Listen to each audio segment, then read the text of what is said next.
Hello, everyone, and welcome to this Microsoft licensing update for the month of July 2022.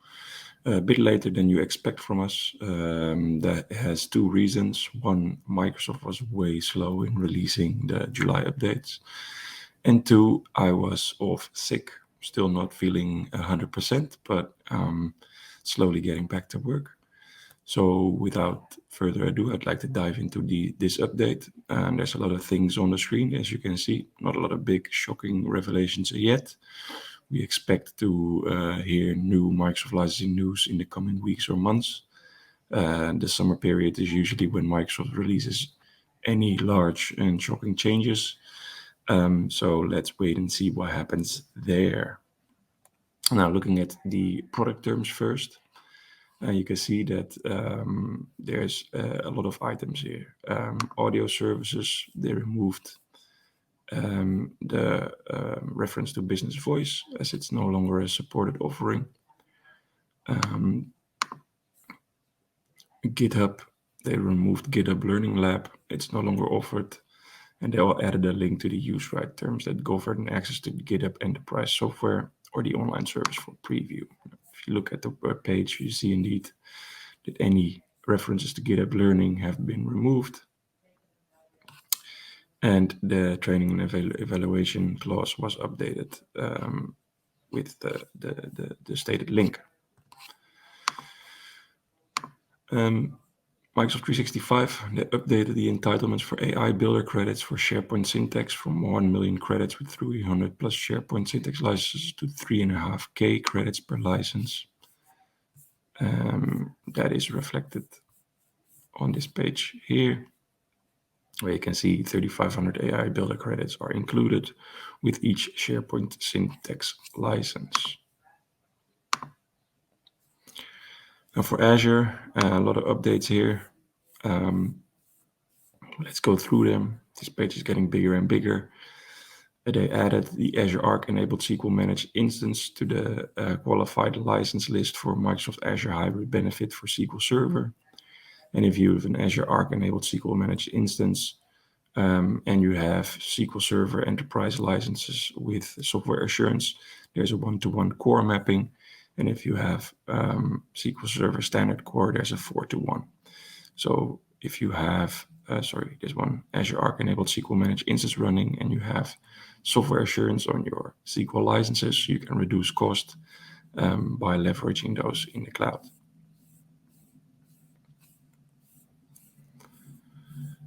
You see a big update all the way in the bottom. Like I said, this is a massive page around limited access services. Limited access services, they first list the services this applies to. So most of the Azure Cognitive Services and an Azure Video Indexer. And these limited access services basically say that you can only, that you agree to use these limited access services in accordance with the applicable product terms, product documentation, and these limited access services terms. Solely for permitted users specified in its registration form and in accordance with any commitments and or representation made in the limited access services registration form. So basically, this is a clause that they've updated from just a few lines to this entire thing,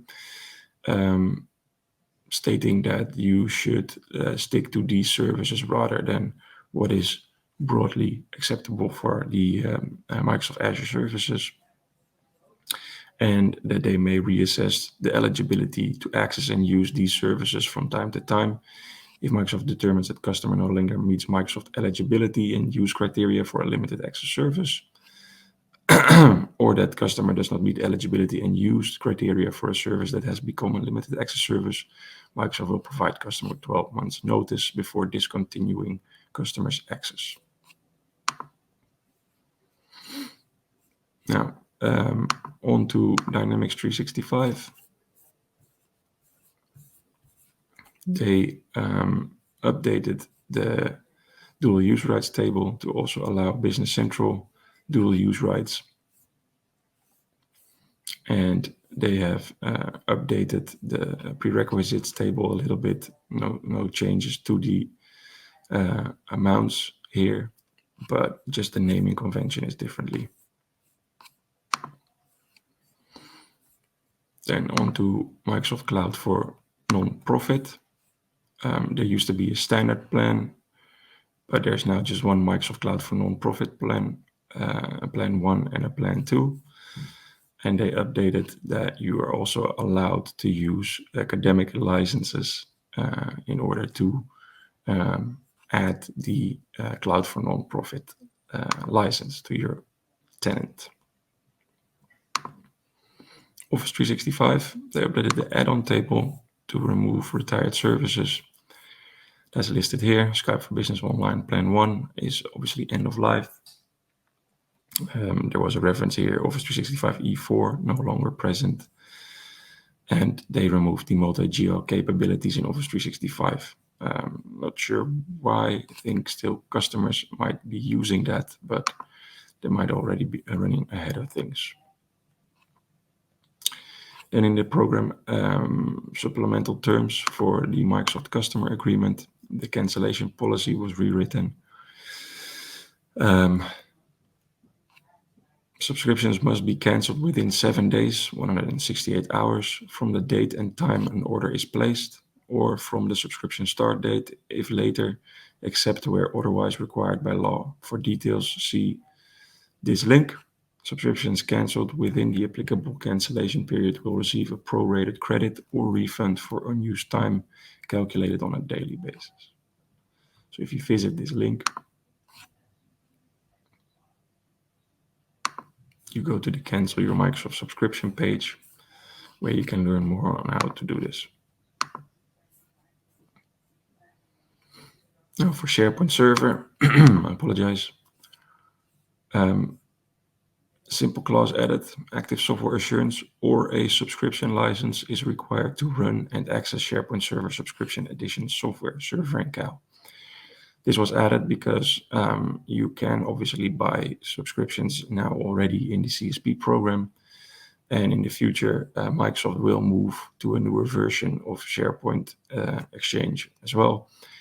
And those will potentially become subscription licenses as well. They postponed it, so no final details yet, but we'll keep you updated. So Microsoft updated the Microsoft 365 Business table to include Microsoft Defender for Business. This is now available in the Microsoft 365 Business Premium SKU. So if you buy that, you get Microsoft Defender for Business added to your licenses as well. And finally, Windows Autopatch, they added terms for Autopatch. So it's a new product. It's basically a automated way to update your Windows OS systems. So it sounds quite promising. No specific details yet from my end, but the service-specific terms say that it's a managed service.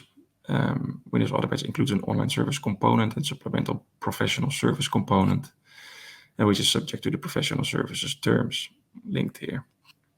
Windows Autopatch integrates data from other Microsoft products, including Azure Active Directory, Intune, Office, and other online services as configured by customer. If any once data from Autopatch input services is integrated into Windows Autopatch, only the product terms and DPA provisions applicable to Windows Autopatch apply to that data. Now, there's two final things I'd like to cover. I wanted to cover this earlier, but obviously didn't have a chance to. Legacy CSP renewals, which should have been blocked as of today, will continue to run indefinitely. So Microsoft is not stepping away yet from legacy CSP. So if you are in legacy CSP, you can still renew that with your current CSP provider. You cannot move to a new provider and get legacy CSP. You can only continue where you have it now. This will, of course, not have an impact on price as far as I know. So prices will still increase according to the new rules set forth. But if you have a price lock, for instance, in legacy CSP, and you haven't moved yet to the new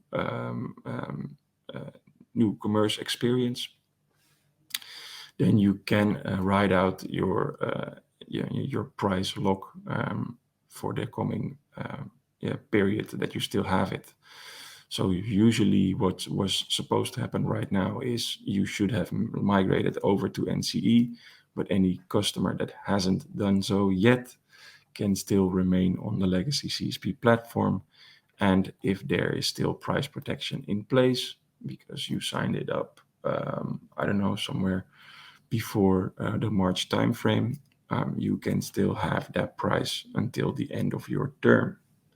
So good news, but that NCE change is still going to happen, and that price increase is still there as well. So after you run out of your annual price protection period, your prices will increase. And finally, Microsoft introduced Viva Sales last month, a modern way of selling that brings together any CRM, Microsoft 365, and Teams. So they're expanding on the Viva platform, adding Viva Sales, a new seller experience application that brings customer relationship management technology, Microsoft 365 and Teams to provide a more streamlined and AI-powered selling experience. So Viva Sales is a new modern way of selling. As a smart CRM companion, Viva Sales makes sellers' lives easier while enriching their CRM. Think about all the customer and deal insights that are in Outlook, Teams, and Office applications, but never make it to the CRM system.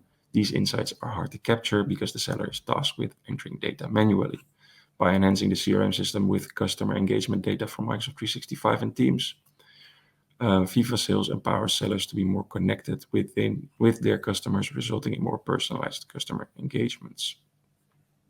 So this sounds very promising. It sounds like something that I might want to use for our customer engagement. So I'll be keeping an eye out for this, see how it integrates with our CRM system. And I just wanted to let you know that this is on the horizon and coming soon. So it will be covered probably in the product terms update if it arrives. So guys, that was it for now. Short and sweet, I think. Not a lot going on right now. I hope this changes in the coming weeks and that we have some exciting announcements from Microsoft in the near future. I'll be keeping an eye out and updating you as we go along. Thanks for your time. Thanks for watching, and see you next time.